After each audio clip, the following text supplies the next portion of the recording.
চলুন আমরা এই ভিডিও हमको आज 27 दिन हो गए चलते चलते हमारा এই কাবেরীর নাম কিভাবে মানুষের সঙ্গে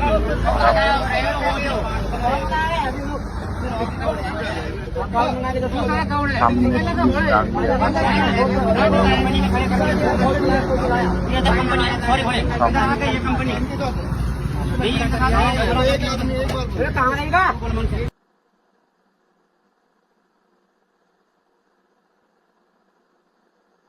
দেখুন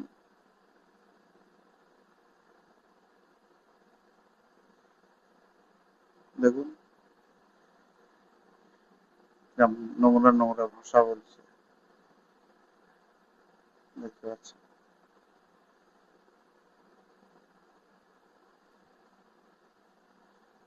তাহলে আপনারা কি বুঝলেন, কি দেখলেন? এটাতে কি বুঝতে পারছেন এবং কি দেখতে পাচ্ছেন আপনি বলুন।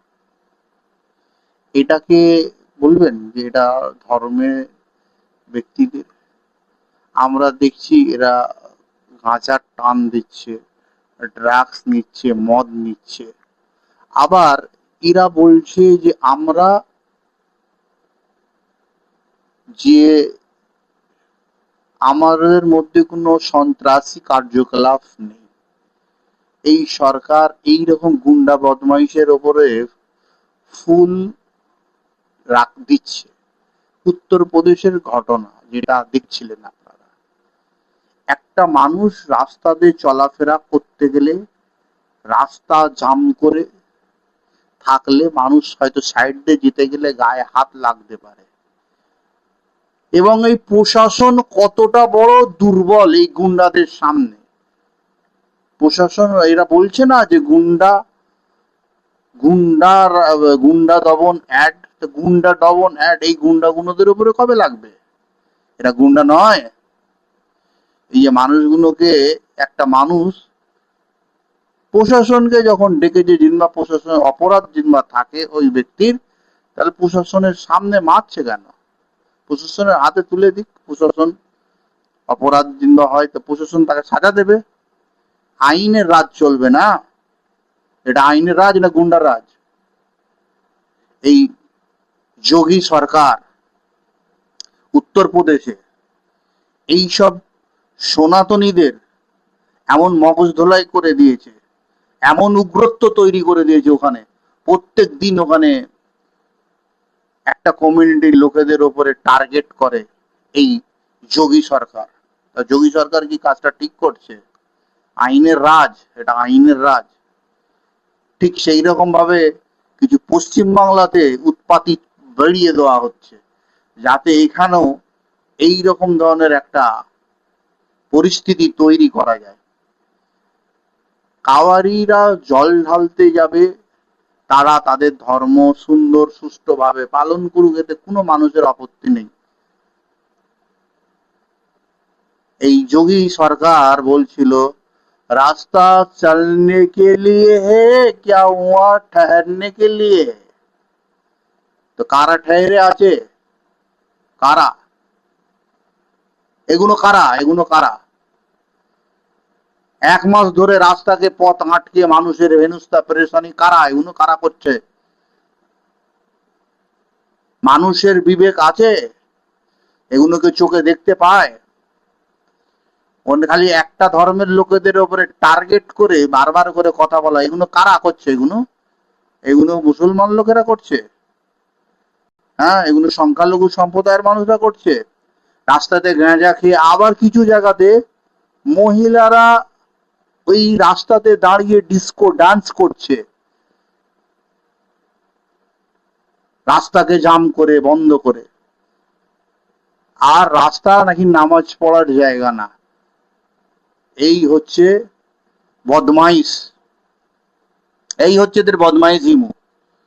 তাই বলছি, সময় আস্তে আস্তে যত দিন আসছে, মানুষের কিন্তু এই কথাগুলো প্রত্যেকটা ব্যক্তি এটা তার মাথায় ঢুকছে কথাগুলো, যে সত্যি প্রকৃত কারা বদমাইশ তার প্রমাণ হচ্ছে আস্তে আস্তে। যে বদমাইশের লিমিট ক্রস হচ্ছে আস্তে আস্তে। মানুষ যখন বদমাইশের লিমিট ক্রস হয় তখন তাদের পতন তৈরি হয়, আর যখন পতন হয় সে আর জেগে ওঠে না।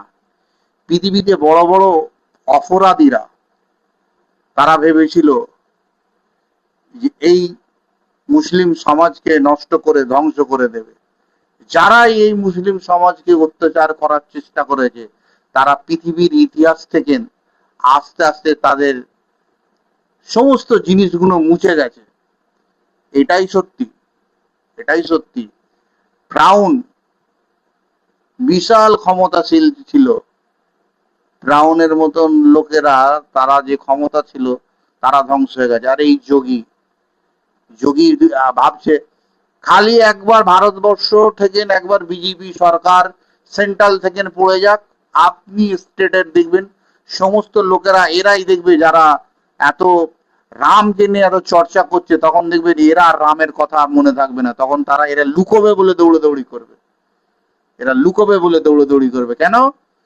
এরা এই শুধু কিছুটা সাত্তার ক্ষমতাতে আজকে নিজেদের বল প্রয়োগ, নিজেদের কোনো ক্ষমতা নেই, কিছু ক্ষমতা নেই। যে ক্ষমতা থাকতো তাহলে আসামে এত বড় ভয়াবহ যে পরিস্থিতি প্রাকৃতিক দুর্যোগে হলো, সেখানে যে মানুষকে সাহায্য সহযোগিতা করতে, হিন্দু হিন্দু ভাই ভাই যখন তারা সাহায্য সহযোগিতা করতে যেত, আমরা তাকে সেখানে দেখতে পাই না।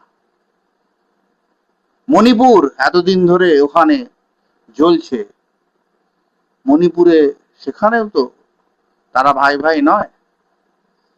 তাহলে এরা এই যে গুন্ডাগুনো, কাওয়ারি নামক যে গুন্ডাগুনো, এদের কাজ কি?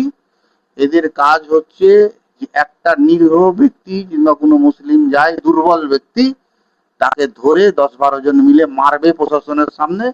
এইটা নাকি এদের ক্ষমতা। সত্যি ঘরে যে ক্ষমতা থাকতো তাহলে ক্ষমতাবান ব্যক্তিদের সঙ্গে এরা যে লাগতো, আর একা পেয়ে একটা ঝুন তৈরি হয়ে তার সাথে লড়াই করতো না। সত্যি ঘরে জিনবা ওরা বীর পুরুষ হতো, তাহলে মানুষকে পিছন থেকে হামলা করতো না। এরা বীর পুরুষ না, এরা সব কাপুরুষ, এরা সব কাপুরুষ। তার প্রমাণ এটাই। আর ভারতবর্ষের সংবিধান এবং আইন শৃঙ্খলাকে 24 ঘন্টা এরা বিঘ্নিত ঘটায় এবং ভাঙে, তার প্রমাণ এটাই।